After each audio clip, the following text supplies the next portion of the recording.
आजिर यह भिडियोटी बहुत गुरुत्वपूर्ण अटे। आपण मानक गोटे अनुरोध, यह भिडियोटी को थरे मात्र शेष पर्यंत निश्चय देखंतु। बंधुगण, ज्योतिष शास्त्र रे नारी मानक उपरे बहुत प्रकार विवरणी वर्णित अछि।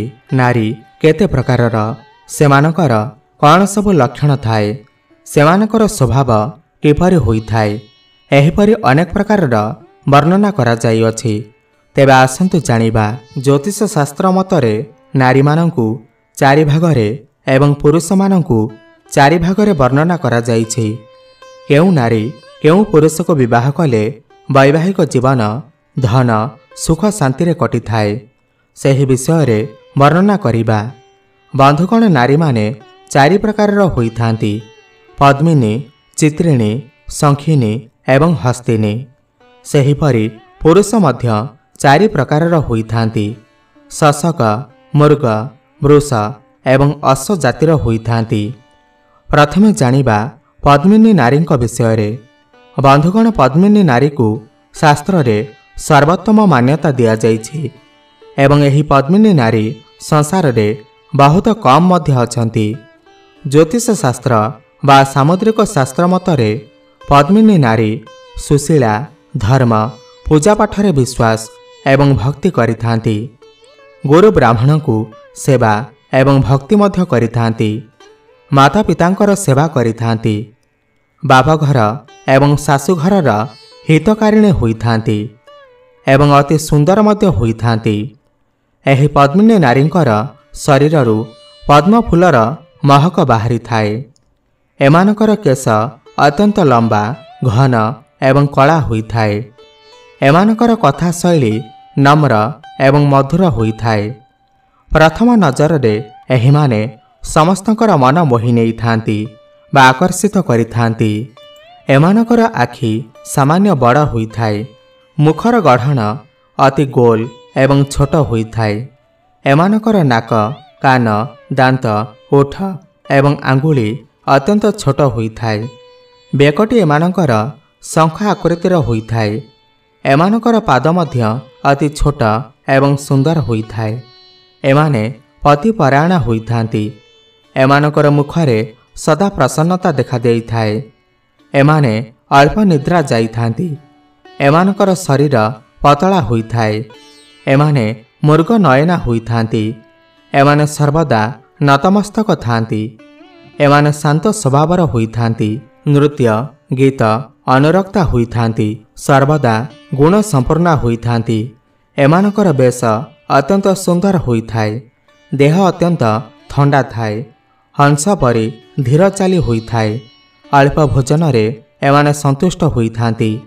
जेउ घरे बास करंती से घर स्वर्गतुल्य होइथाए एवं सर्वदा सुख शांति रे गृह परिचालित होइथाए।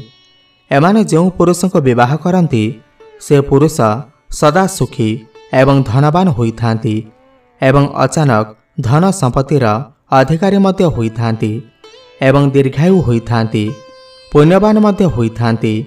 एही पद्मिनी नारी माने बड़ मानंकु पिता समान, निज बयसर पुरुष मानंकु भाई समान एवं छोट बयसर पिला मानंकु निज संतान परि देखिथांती एवं स्नेह आदर करिथांती। एमाने देवता, गंधर्व एवं मनुष्य समस्तंकर मन मोहि नेइथांती एवं सौभाग्यवती होइथांती। अल्प संतानयुक्ता मध्य होइथांती। पवित्रता मध्य होइथांती। श्रेष्ठ होइथांती। योग्य संतान उत्पन्नकारिणी मध्य होइथांती। एमाने लाल वर्ण वस्त्र प्रिय होइथांती। किंतु एमाने जदि शशक जातिर पुरुष को विवाह करंती तेबे अत्यंत सुख शांति रे जीवन काटिथांती एवं अहिसुलक्षणी मध्य होइथांती। एही प्रकार नारी विषय रे जेते वर्णना कले मध्य कम पड़िथाए। बंधुगण, एबे जानिबा चित्रिणी नारींकर विषय रे। एही चित्रिणी नारी पतिव्रता होइथांती। स्वजन को स्नेह करिथांती। एमाने समस्त कार्य अति शीघ्र करिथांती। एमानकर पाखरे भोग विलासर इच्छा बहुत कम होइथाए। श्रृंगार बा वेशभूषण रे एमानकर मन अधिक थाए। एमानकर पाखरे अधिक परिश्रमयुक्त काम होई पारि न थाए। किंतु एमाने ବିଚକ୍ଷଣା, ବୁଦ୍ଧିମତୀ ଏବଂ ଚତୁରୀ ହୋଇଥାନ୍ତି। ଗୀତ, ନୃତ୍ୟ, ଚିତ୍ରକଳା ଏମାନଙ୍କୁ ବହୁତ ପ୍ରିୟ ହୋଇଥାଏ। ଏମାନେ ଧାର୍ମିକ ଏବଂ ପୂଜାରିଣୀ ହୋଇଥାନ୍ତି। ଏମାନେ ତୀର୍ଥ, ବ୍ରତ, ସାଧୁ, ସନ୍ଥ, ଗୁରୁ ବ୍ରାହ୍ମଣଙ୍କର ସେବା କରିବାରେ ଆନନ୍ଦ ପାଇଥାନ୍ତି। ଏମାନେ ଦେଖିବାକୁ ଅତ୍ୟନ୍ତ ସୁନ୍ଦର ହୋଇଥାନ୍ତି ଏବଂ ସୁଶୀଳା ମଧ୍ୟ ହୋଇଥାନ୍ତି। ଏମାନଙ୍କର ମସ୍ତକ ଗୋଲାକାର ଏବଂ ଅଙ୍ଗ କୋମଳ ହୋଇଥାଏ ଏବଂ ଆଖି ଚଞ୍ଚଳ ହୋଇଥାଏ। ଏମାନଙ୍କର ସ୍ୱର କୋଇଲି ପରି ହୋଇଥାଏ। କେଶ କଳା ହୋଇଥାଏ। ଏହି ପ୍ରକାରର ନାରୀ ମଧ୍ୟ ବହୁତ କମ୍ ଅଛନ୍ତି।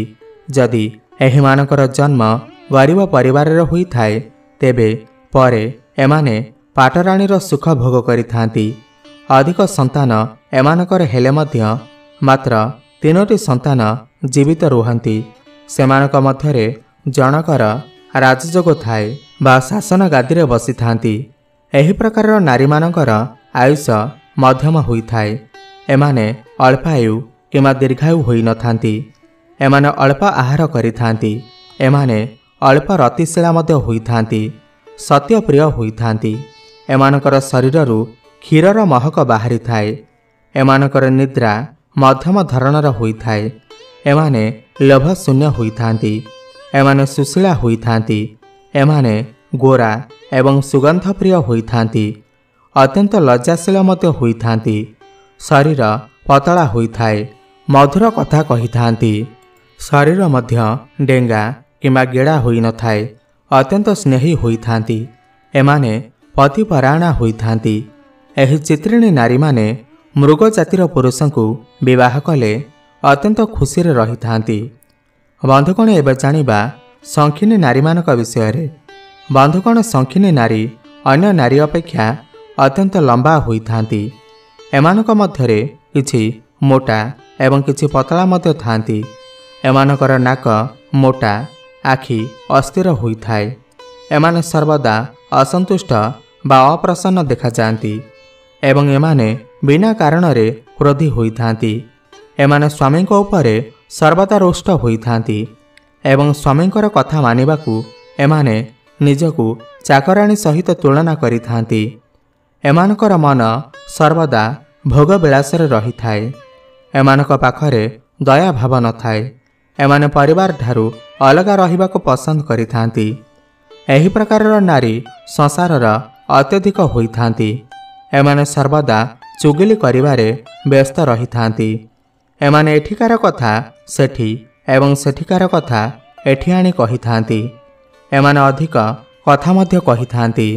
ଏଣୁ ଲୋକମାନେ ଏମାନଙ୍କ ଆଗରେ କମ୍ କୁହନ୍ତି। ଏମାନଙ୍କର ଆୟୁଷ ଲମ୍ବା ହୋଇଥାଏ। ବାପଘର ଏବଂ ଶାଶୁଘର ଦୁଇଟି ଯାକ ନଷ୍ଟ ହୋଇଯାଏ। ଜୀବନର ଶେଷ ସମୟରେ ଏମାନେ ବହୁତ କଷ୍ଟ ପାଇଥାନ୍ତି। ଏମାନେ ସେହି ସମୟରେ ମରିବା ପାଇଁ ବହୁତ ଇଚ୍ଛା କରିଥାନ୍ତି, ମାତ୍ର ମୃତ୍ୟୁ ଏତେ ଶୀଘ୍ର ଆସିନଥାଏ। ଏମାନଙ୍କର ଶରୀରରୁ ମାଛ ଗନ୍ଧ ବାହାରିଥାଏ। ଏମାନେ ଅତ୍ୟନ୍ତ କାମଶୀଳା ହୋଇଥାନ୍ତି। କାମ ପ୍ରତି ଆତୁର ହୋଇଥାନ୍ତି। ଏମାନେ ରତି ରସଯୁକ୍ତ ହୋଇଥାନ୍ତି। ଏମାନେ ସ୍ୱାମୀ ଏବଂ ଗୁରୁଜନଙ୍କୁ ଖାତିର କରିନଥାନ୍ତି। ପରପୁରୁଷରତା ହୋଇଥାନ୍ତି। ପାନ ମଧ୍ୟ ଖାଇବାକୁ ପସନ୍ଦ କରିଥାନ୍ତି।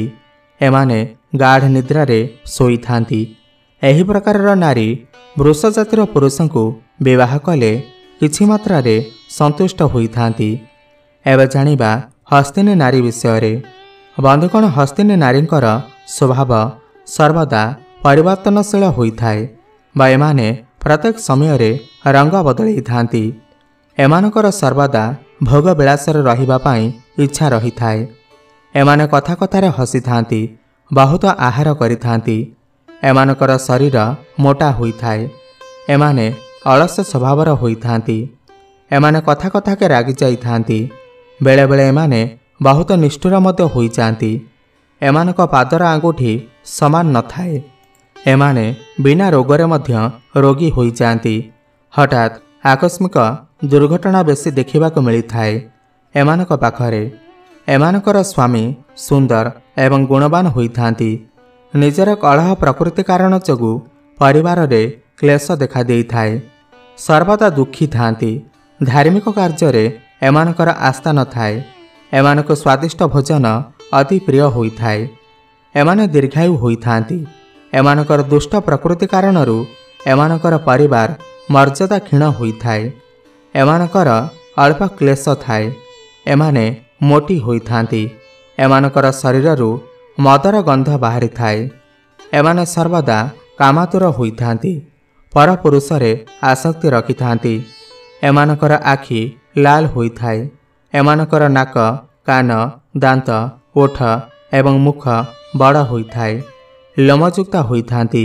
कृष्णवर्णा होइथांती। गीत प्रिय होइथांती। एमानकर निद्रा हाथी परी गाढ़ निद्रा होइथाए। एमानकर स्वर मेघ परी बा कर्कश स्वर होइथाए। एमाने अश्व जातिर पुरुषଙ୍କୁ विवाह कले किंचित सुखी होइथांती। तेबे आपनको जदि এই ভিডিওটি ভাল লাগিଥାଏ ताहेले तले थिबा आम कमेंट बॉक्स रे जय मां लक्ष्मी अवश्य लिखि दियंतु एवं भिडियोटी को लाइक करि दियंतु। धन्यवाद।